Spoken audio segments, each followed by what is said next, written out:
Chapter 5.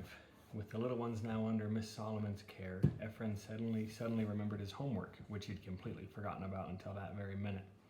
Huffing and puffing, he finally reached the middle school. He needed to get to the library and do his homework if he hoped to keep his perfect year-and-a-half streak of not missing a single assignment. But as he pulled out his class agenda, he discovered 3 different tasks waiting for him.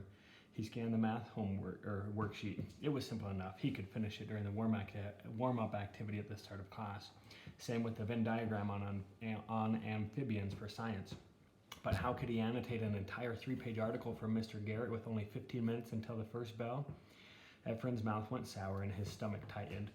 It wasn't as if Mr. Garrett would understand. No way, not him, not unless Mr. Garrett had a simple policy: no homework extensions, at least not without a parent's note. But the only way to come up with one would be to...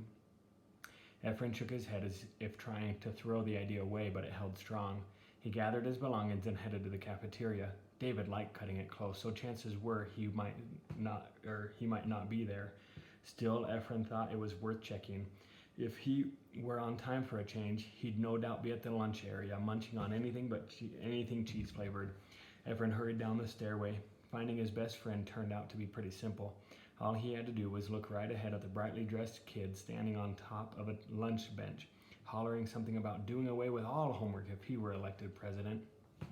David leaped off the table the second he caught sight of Efren. "Yo, F-Mon, it's working.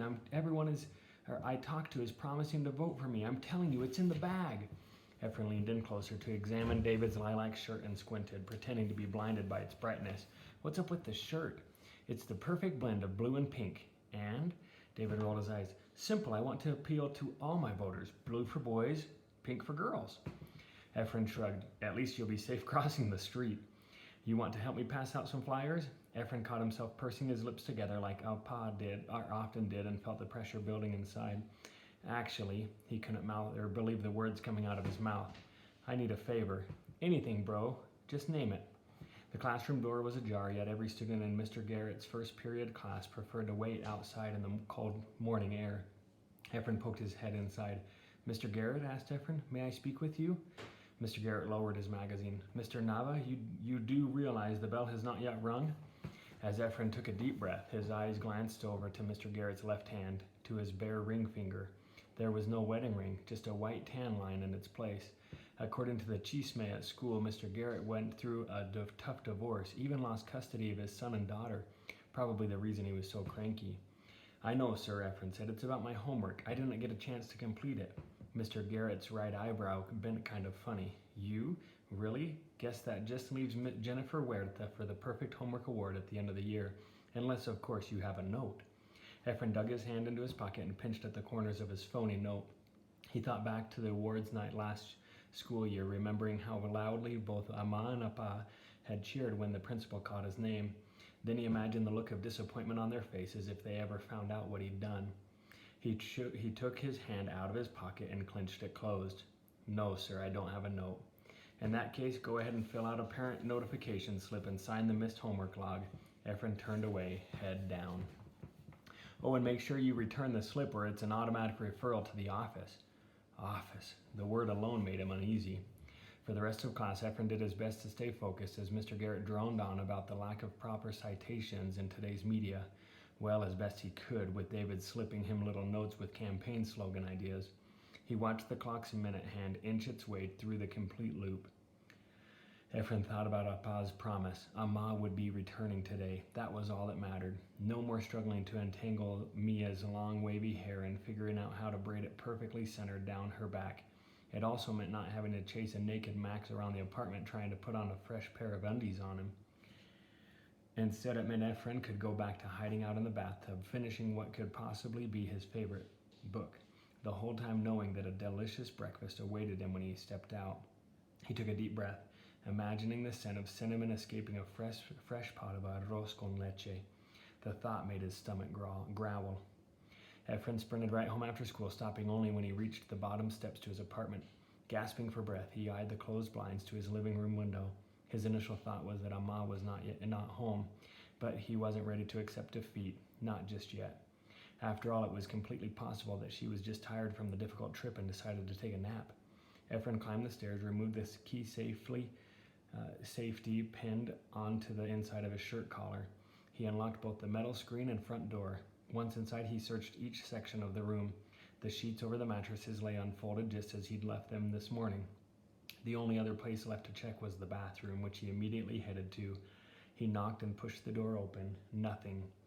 He rushed into the kitchen area and searched the countertop for signs of his mother's cooking, perhaps the scent of salsa roasting on her caramel griddle. But all he smelled was the stale scent of dread now filling the room. Efren rushed outside where Doña Chana immediately waved him over. "Oh, hi, I thought you were in L.A." "I was, but gracias a Dios, I came back early." "Gracias a Dios?" Something was definitely wrong. Efren's stomach nodded as he entered Doña Chana's apartment. The twins sat on the couch watching a cartoon on her cell phone. This time only Mia ran up to meet him. He boosted her up and gave her a long, sturdy hug. Though Mia couldn't imagine the real reason behind it, she didn't mind at all. Mia planted her chin over his shoulder, a perfect fit. "When is Amma coming back?" she asked. Efren gazed up at Doña Chana, who looked on the verge of tears. She would stay that way the rest of the evening, barely speaking a word. He pulled Mia back and smiled as big as he could. "Soon, Mia, very soon." That night, after about an hour of reading together, Efren, Mia, and Max finally fell asleep. But soon the sound of work boots entering the room woke up Efren, he kept himself perfectly still, but his eyes followed as Appa made a beeline for the kitchen phone. No sé qué puedo hacer," Appa whispered to some mystery person at the other end. Efren couldn't believe his ears. Hearing Appa admit that he didn't know what to do next terrified him. There were so many things that could have gone wrong. According to laundromat gossip he'd heard bits of, crossing over was very dangerous. The smugglers, or coyotes, were not good people. They were criminals who took advantage of desperate families, sometimes just dumping them in the desert. Appa sniffled and pounded the table hard. "No, le robaron su bolsa con todo su dinero, todo, incluso el dinero que pedí prestado?" Wanting to catch every word his father said, Efren stayed perfectly still and even held his breath.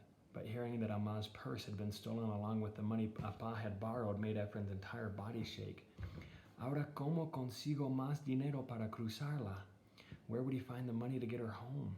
The question ripped a hole in Efren's heart, even as more questions filled his mind. Where could Amma be? Was she hurt? Was she scared? Would she ever be coming back? It was all too much for Efren. He opened his eyes and pushed himself up. "Is Amma all right?" "Sí, hablaremos más tarde." Appa put down the phone and thumbed the corners of his eyes. "Yes, mijo, she is fine." "But she isn't coming home, is she?" Appa rushed to Efren's side and knelt by the mattress. "Son, look at me. It is just a delay, nothing more, I swear." Efren squeezed his eyes shut, but no matter how much he tried to stop them, tears managed to seep down his face. "It's okay to cry. I miss her too." That was all the permission Efren needed. He leapt into his father's arms, tucking his face into his chest. Appa's own sobbing caused his body to bob up and down as if he were hiccuping. Efren couldn't remember ever seeing his father like this, not because Appa was too macho for something like that, not Appa. If anything, he simply didn't want to add to the family's problems, like when he got sick last month and Amma had to force him to stay home from work. Despite his burning temperature, Appa insisted doctors were all quacks, and that all they ever do is suggest Tylenol, rest, and plenty of water. It wasn't until Amma raised her voice and scolded him about the poor example he was setting for his children that he finally got him to admit the truth, that he didn't want to spend the Christmas money he'd set aside for the family on himself. "Besides," he had said, pointing to his so-called zipper on his belly, "I'm still paying for this visit, remember?" Amma didn't laugh. As it turned out, the doctor had found Appa had pneumonia, something Amma blamed on the long hours he spent working in the cold. Appa was tough as nails. Seeing him cry like this meant things were really bad, and it scared him a lot.